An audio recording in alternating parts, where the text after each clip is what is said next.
पहला बल्दिया का इलेक्शन है जहां पर बीजेपी, टीआरएस, कांग्रेस की तरफ से बल्दी मसाइल के ऊपर बात नहीं हो रही। अब मिसाल के तौर पर बीजेपी ये कह रही है कि हैदराबाद की वोटर लिस्ट में 40,000 रोहिंग्या लोगों के नाम हैं। बल्दिया का इलेक्शन है। बीजेपी ये भी कह रही है कि यहां पर टेररिज्म बढ़ रहा है।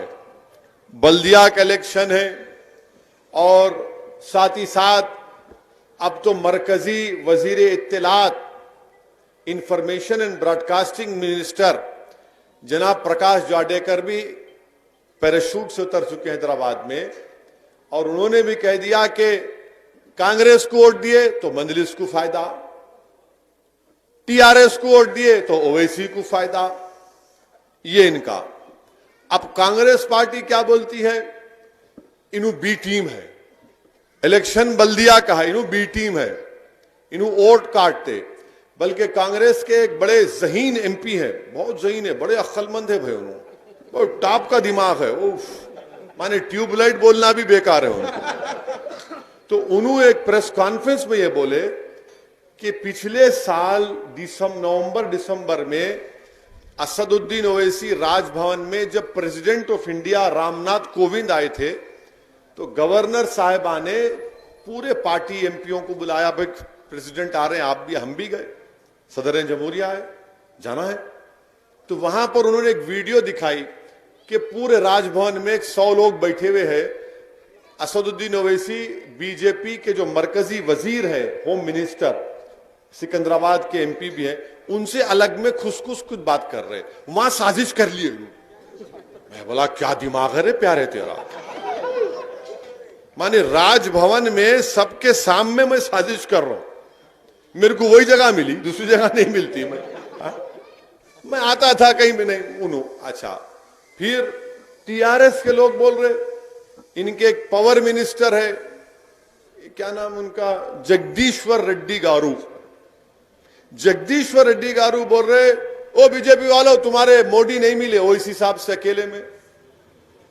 ये पूरा इलेक्शन बल्दिया का है, मगर सबकी नजर किस पे? एक ही दूल्हे भाई पे, जिसका नाम असदुद्दीन ओवैसी है।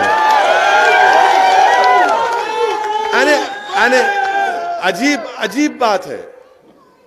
बात करना था बल्दिया की, नहीं मजलिस असदुद्दीन ओवैसी। अरे पावर मिनिस्टर साहब, आप ये बोल देना था कि लॉकडाउन के 3 महीने में, जो अप्रैल मई जून में लॉकडाउन में जो लाइट का बिल आया, और ये पूरी आवाम मेरी बात से मुत्तफिक होंगी, मैं उनसे बोला भी कि आप एक काम करो, जो लॉकडाउन में हमारे घर में जो बिल आया वो पहले से ज्यादा आया। 3,000 का बिल 15,000 आया नहीं आया? जहां 2,000 था वहां 15,000 आया। मैं बोला भाई साहब, एक 100 यूनिट माफ कर दो 3 महीने के, 3 महीने के एक महीने के 300 यूनिट, 3 महीने के 300 यूनिट माफ करो। नहीं, पावर मिनिस्टर है तो उनको फिक्र है, असदुद्दीन ओवैसी मोदी से अकेले मिले। अरे मैं उम्र हो गई, अब मैं नहीं कर सकता, और एक बस है, एक मैं परेशान हूं। ये दरियाफ्ती की उम्र नहीं है ना। लाइट व्हाइट बाल भी आ गए, देखो आप, इसका तो ख्याल करो। हर हमारे पीछे पड़े हुए हैं। अब हम एक की पीठ पकड़ लिए तो छोड़ते नहीं, याद रखो। फिर अब इनको नहीं मालूम एक की पीठ का मतलब क्या, हैदराबादियों की मालूम, एक की पीठ। हाँ, अब बीजेपी वाले नहीं, इनको वोट दिए तो इनको फायदा, उनको वोट दिए तो उनको फायदा। अरे तुम दो ना कर दो, मेरे को फायदा होगा इंशाअल्लाह होगा।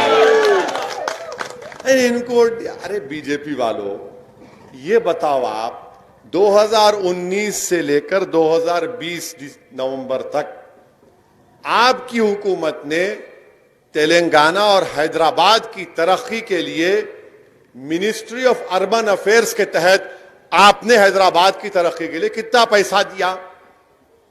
हैदराबाद में सैलाब आया था, बहुत सी जगहों पर सैलाब आया, बारिश आई, कई लोगों के हजारों की तादाद में घर का सामान खराब हुआ, बर्बाद हुआ, लोगों की जानें गई। मरकजी टीम आई, कब आई? जब पानी पूरा उतर गया था। खैर आए हाफिज बाबा नगर के पास। मैं उस टीम को रोककर, मैं उस टीम के ऑफिसरों को बुला के, जरा रोकिए गाड़ी।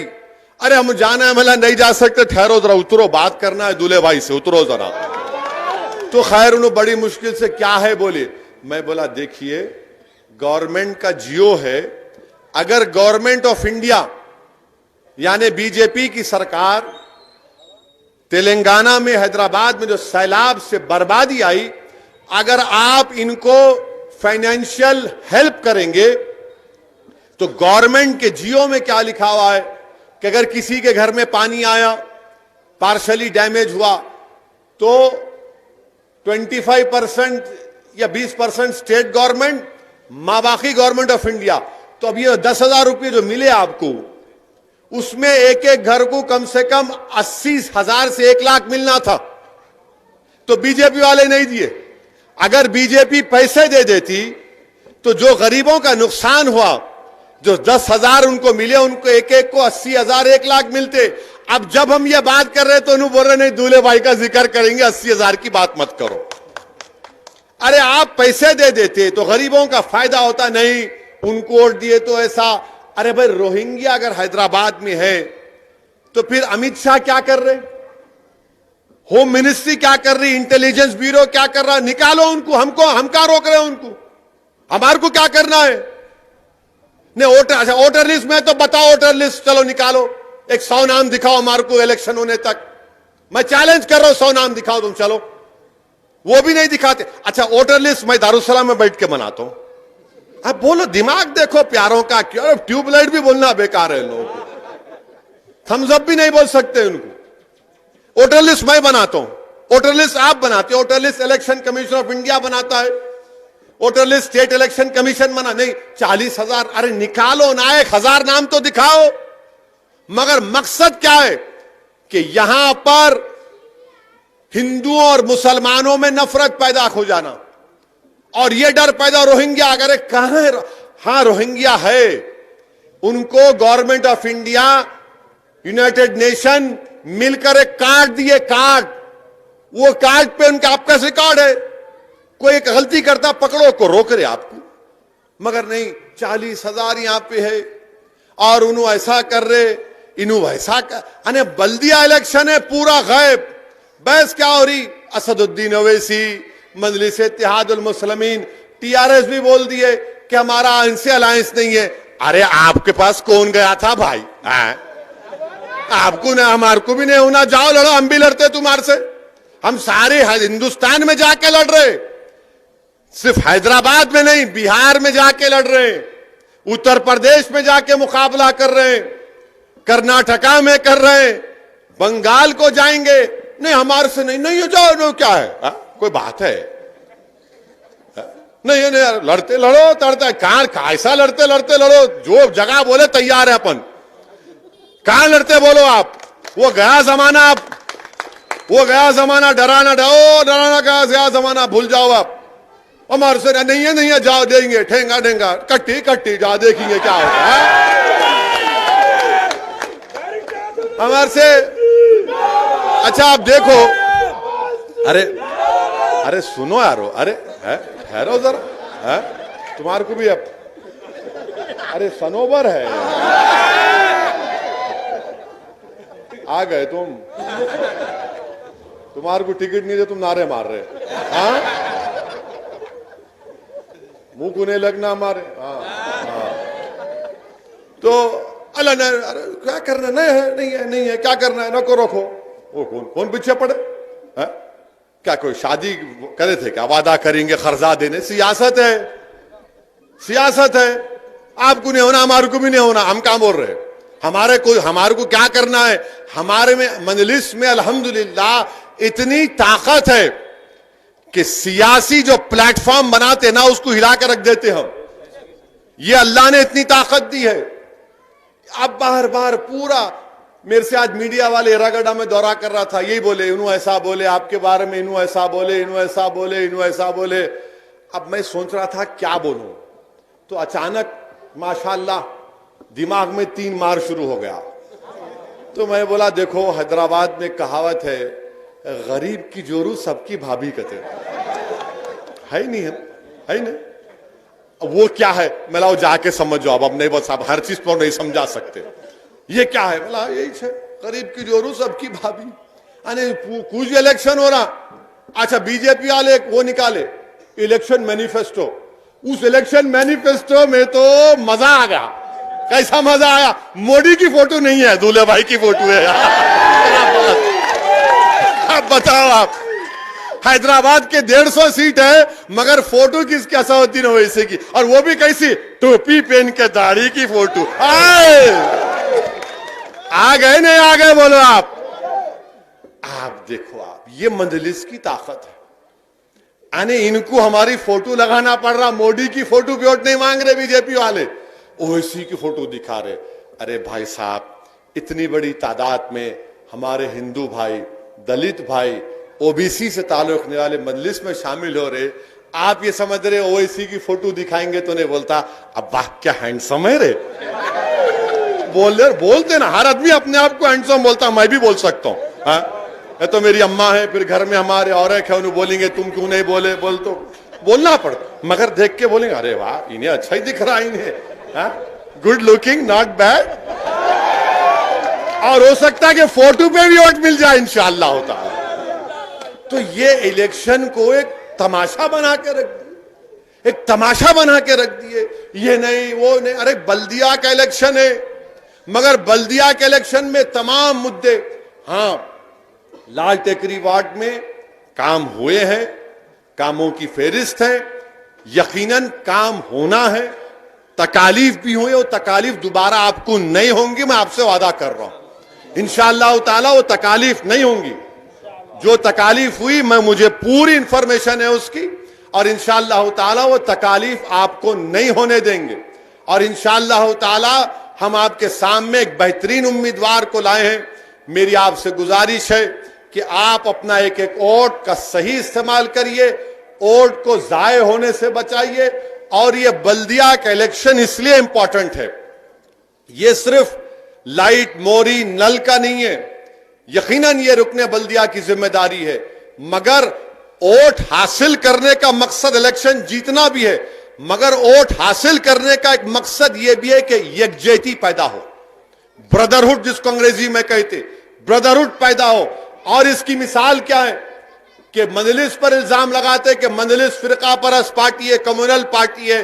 जो मजलिस पर इल्जाम लगा रहे, मैं उनसे पूछ रहा हूं, बताओ 6 साल से जब से तेलंगाना बना, अल्हम्दुलिल्लाह शहर हैदराबाद में कोई कम्युनल राइट नहीं हुआ, कोई गड़बड़ नहीं हुई।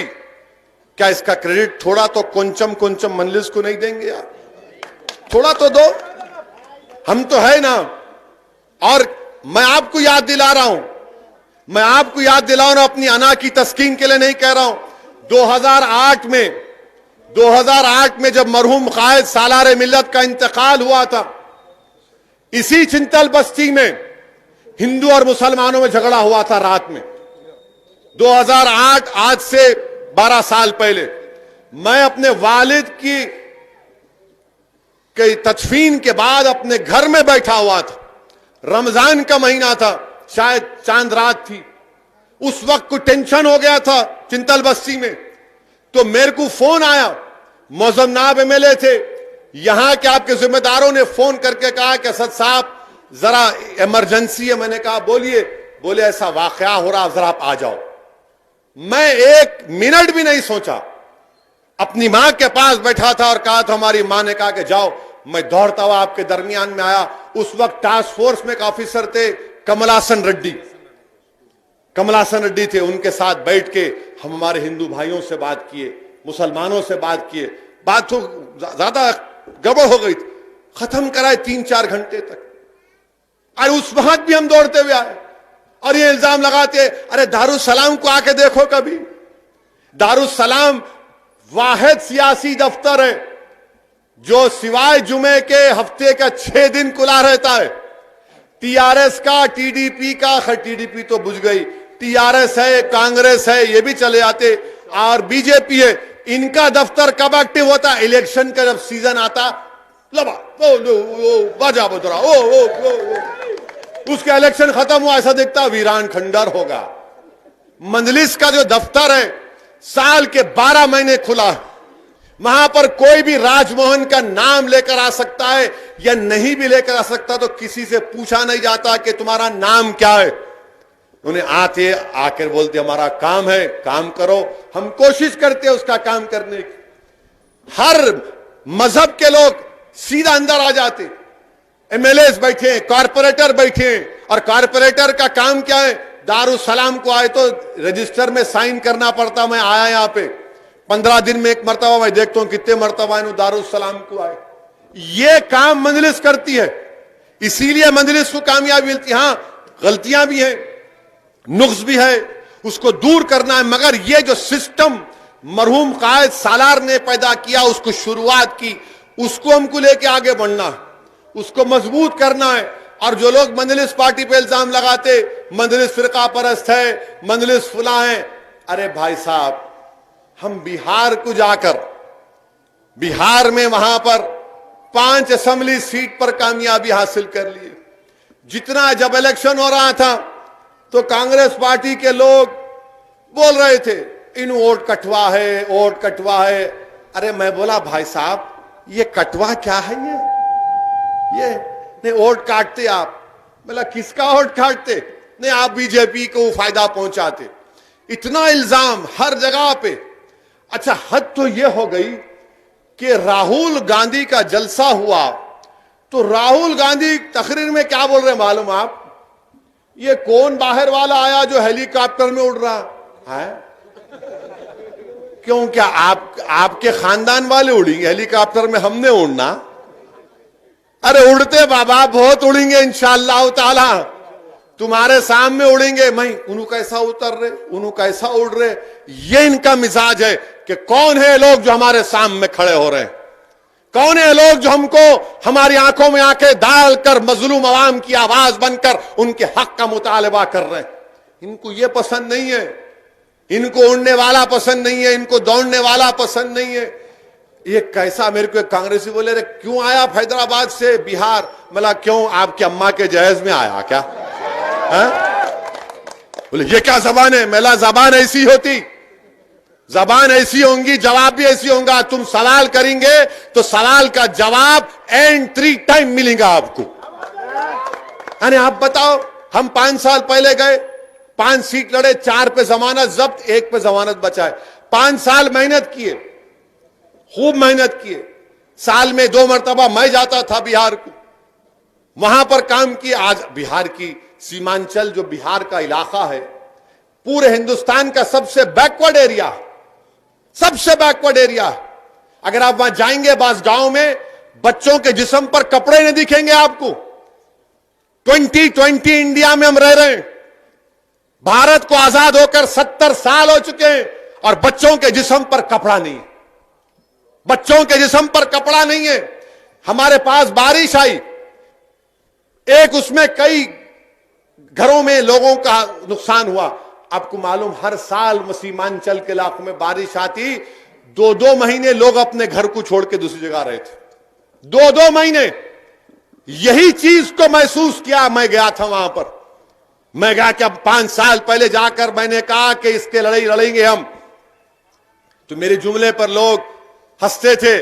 आप हैदराबाद से आके सीमांचल जिंदाबाद बात कर रहे। मैंने कहा बाबू, आप नहीं जानते, मजलिस की जो शुरुआत हुई थी, मैं नौजवानों को बताना चाह रहा हूं कि जिसको अंग्रेजी में कहते ना कि हम्बल बिगिनिंग्स, शाइस्ता शुरुआत थी, छोटी शुरुआत थी। मजलिस बिल्कुल हम्बल बिगिनिंग से शुरू हुई थी और म्युनिसिपल इलेक्शन ही था। 1900 मेरे ख्याल से 1960 का म्युनिसिपल इलेक्शन था, जब मजलिस पार्टी की 18 या 24 कॉर्पोरेटर जीते, जिसमें से 5 नॉन मुस्लिम थे। 1960 में, क्या उस वक्त भी हम फिरका परस्त थे? ये इनका मिजाज है कांग्रेस का, बीजेपी का, बड़ी बड़ी पार्टियों का, कि जो इनके खिलाफ खड़ा होता है इन्हें फिरका परस्त है। आप क्या ठेका लेके बैठे हुए हैं? आज आप देखें, बीजेपी लिस्ट रिलीज करती, कांग्रेस रिलीज करती कैंडिडेट की, टीआरएस रिलीज करती, नाम के बाजू लिखते इनका कास्ट लिखते। क्यों लिखते भाई कास्ट? आप कास्ट लिखेंगे और हम फिरका परस्त, यही इनकी हिपोक्रेसी है। तो मैं आपको बता रहा था कि मंजलिस का सियासी शुरुआत म्युनिसिपल इलेक्शन से हुई थी 1960 में। 18 या 24 का फिगर याद नहीं है, उसमें से 5 नॉन मुस्लिम थे। तो रातों रात कांग्रेस पार्टी ने क्या किया, मंजलिस बड़ी पार्टी बन गई, मेयर ने बनना तो हैदराबाद सिकंदराबाद को मिला दी। हैदराबाद की बल्दिया अलग थी, सिकंदराबाद की अलग थी, रातों रात हैदराबाद और सिकंदराबाद की बल्दिया को मिला दिए। तो उस वक्त से हम इनका मुकाबला करते आ रहे हैं। अब तो खैर कांग्रेस पार्टी के क्या रहे हैं, क्या बोलना भाई। कांग्रेस पार्टी, आप अंदाजा लगाओ कि बिहार में 70 असेंबली सीट लड़े, कितने? 70 में इन्होंने सिर्फ 19 जीते, 19 जीते, बचे कितने? 51 में बीजेपी कितने जीती मालूम आप? मंजलिस 2 जीती, तो 49। अब 49 में 36 बीजेपी जीती, उसका जिक्र नहीं करेंगे ना, वो ऐसी जाके काट दिए। अरे क्या है बाबा, मैं क्या छोटा बच्चा हूं तुम्हारे?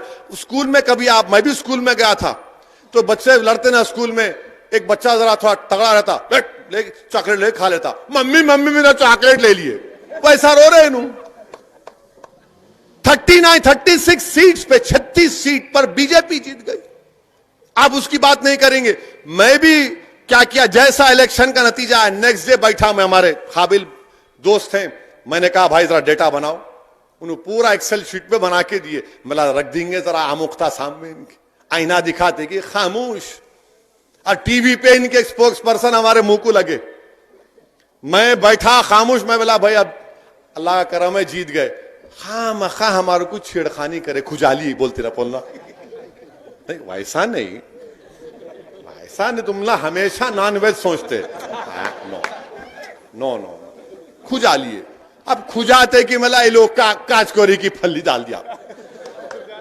अब उसके बाद उन्होंने यहाँ उसके बाद फोन करे, अरे क्या भैया ऐसा खींच दिए, मला पतंग निशाने शादी में से खींचते, तैयार हो जाओ। तो ये इनका एक मिजाज बना हुआ है कि इनको कुछ नहीं बोलना। अच्छा, कांग्रेस पार्टी भी अजीब पार्टी, 70 सीट लड़े। राहुल गांधी कितने जलसे करे मालूम आप? कितने करे बोलो? पूरे बिहार में 70 कैंडिडेट लड़े, कितने जलसे किए शहजादे मालूम आपको? ओनली 3। मैं 15 दिन बिहार में था, 20 कैंडिडेट के लिए 65 पब्लिक मीटिंग किया मैं। अल्लाह का करम है, अल्लाह आवाज भी सही रखा, कोरोना से भी अल्लाह बचा के रखे और पूरा सेहतमंद वापिस आए। 20 कैंडिडेट के लिए 65 जलसे किया मैं। और यहां आप बाबदौलत 70 सीट लेके खाली 3 जलसे करके समझ रहे हाथ हिलाए तो पब्लिक आ जाती। वो गया जमाना हाथ हिलाने का, खानदान पानदान सब गए। अब पब्लिक ये बोल रही हमारे दरमियान में कौन काम करता है, हम उसका साथ देंगे। अब ये इलेक्शन इंपॉर्टेंट इसलिए भी है, मंजलिस को वोट देना इसलिए भी इंपॉर्टेंट है, जरूरी है कि पूरे मुल्क में 200 म्युनिसिपल कॉर्पोरेशन है। कितने हैं? 200। सनोबर कितने हैं? 200, 200 बोलो। हाँ, 200 म्युनिसिपल खामोश हो अभी माशाल्लाह। 200 म्युनिसिपल कॉर्पोरेशन है पूरे कंट्री में। 200 म्युनिसिपल कॉर्पोरेशन में एक ही म्युनिसिपल कॉर्पोरेशन था जिसने CAA NPR NRC के खिलाफ रेजोल्यूशन पास किया। मैं माजिद हुसैन को बोला जाओ बल्दिया में जाके CAA NPR NRC पर रेजोल्यूशन पास करो। तो पूरे मुल्क में सबसे पहले अगर कहीं पर हुआ तो ग्रेटर हैदराबाद म्युनिसिपल कॉर्पोरेशन में मंजलिस की नुमाइंदगी पर CAA NPR NRC के ऊपर रेजोल्यूशन पास हुआ। उसके बाद मालेगांव में हुआ। अब वो भी तकलीफ है बीजेपी वालों को, ये क्या कर दिए इन्होंने, कहां से आता दिमाग में? अरे दिमाग में बहुत से चीजें हैं, तुम समझ नहीं रहे हमारे को। हमने रेजोल्यूशन पास किया, क्यों पास किया? ताकि अवाम तक पैगाम पहुंचाया जाए जो धूप में खड़े होकर हमको वोट डाले कि उनके दिलों में जो तकलीफ हो रही है, जो कानून हिंदुस्तान के अंबेडकर के कानून के खिलाफ बनाया गया, उसके खिलाफ रेजोल्यूशन पास करवाया गया जीएचएमसी में। यह मजलिस का काम है। इसीलिए मेरे भाई, वोट सिर्फ लेना नहीं है, कॉरपोरेटर बनना सिर्फ मकसद नहीं है, बल्कि यकजहती को कायम करना, ब्रदरहुड को कायम करना। और जब बातिल ताकतों के तूफान तुम्हारे घर पर आकर दस्तक देंगे तो उस वक्त मजलिस इत्तेहादुल मुस्लिमीन की तारीख गवाह है कि हमने बातिल ताकतों के तूफानों को अपनी सियासी ताकत और तुम्हारे इत्तेहाद की कुव्वत पर उन तूफानों का खात्मा किया जमहूरी तरीके से। यह मकसद है। इसीलिए मैं आपसे अपील कर रहा हूं कि 1 दिसंबर के दिन सुबह सुबह अपने घर से निकलिए। मैं नौजवानों से खास तौर से अपील कर रहा हूं कि मोटरसाइकिल निकाल के जरा देखता हूं स्कूल में क्या हो रहा, मासाब टैंक में क्या हो रहा, बैठ एक काट मार के दे। नहीं मेरे भाई, मोटरसाइकिल या गाड़ी निकालिए, पहले अपने माँ बाप को, अपनी अहलिया को, अपने घर वालों को लेकर जाइए। उनका वोट दिलाने के बाद जब निकलो, आप जाके निकलो। और जब पोलिंग बूथ को जाएंगे आप तो बैलेट पेपर होगा। बैलेट पेपर में आप जहां पे पतंग दिखेगा, मोर उठाइए, ठपाटप ठपाटप ठपाटप ठपाटप ठपाटप ठपाटप मार के, और ऐसा मारना है कि शादी में से डाल के खींच खींचे खींचे खींच खींच साफ पूरा मैदान। अब आपसे नौजवानों से भी गुजारिश है, जरा मेरे भड़काओ भाषण को जरा उस पे डालो, किस पे, व्हाट्सएप पे। वो फेसबुक फसाद बुक है, फेसबुक नहीं है, वो फसाद बुक उसका नाम। फिर उसके बाद आपके ट्विटर, स्नैपचैट, स्नैपचैट भी है। अरे क्या क्या नाम बोले अब्बा, क्या बोला देखो जरा। हाँ हाँ वही इंस्टाग्राम। हाँ तुम है इंस्टाग्राम पे? हाँ अम्मा, देखना पड़ेगा क्या क्या कारनामे कर रहे तुम। हाँ उफ, बहुत तेज है भाई। तो बहरहाल ये में मकसद क्या है कि अपना पैगाम पहुंचे। आप वो कर सकते, हमारी मदद कर सकते, सबसे अपील करिए। और ये पूरे आपके इस मोहल्ले में, इस रिकॉर्ड में एक एक हमारे बुजुर्गों से, हमारी इज्जतदार माँ और बहनों से मेरी पुरजोर अपील है, गुजारिश है कि आप अपना वोट इस्तेमाल करिए, पतंग के निशान पर अपनी पार्टी को कामयाब करिए। हमको अपने शहर को बचाना है, अपने शहर के अमन को और मजबूत करना है। ये आपका हैदराबाद है, ये मेरा हैदराबाद है, ये हम सब का हैदराबाद है, ये हमारी पहचान है, ये हमारा एक कल्चरल का सिंबल है ये। और सही मानों में अगर पूरे मुल्क में अगर कहीं गंगा जमुनी तहजीब या मुल्क की डाइवर्सिटी, मुल्क का प्लुरलिज्म कहीं पर दिखता है तो सरजमीन हैदराबाद पर नजर आता है। इसीलिए आप तमाम से मेरी गुजारिश है कि अपना एक एक वोट का इस्तेमाल करिए, मजलिस पार्टी को कामयाब करिए। यह समझिए कि आप कैंडिडेट हैं, आपको अपने आप को कामयाब करना है, अपनी पार्टी को कामयाब करिए। यही चंद गुजारिशात मुझे आप तक कहना था। मुझे एक और मीटिंग में जाना है, इसलिए आपसे रुखसत होता हूं। वाखिर दामन अल्हम्दुलिल्लाहि रब्बिल आलमीन। अस्सलाम वालेकुम। सदर मोहतरम के खिताब के बाद आज का ये इंतखाबी जलसा इख्तिताम की मंजिल पर पहुंचा।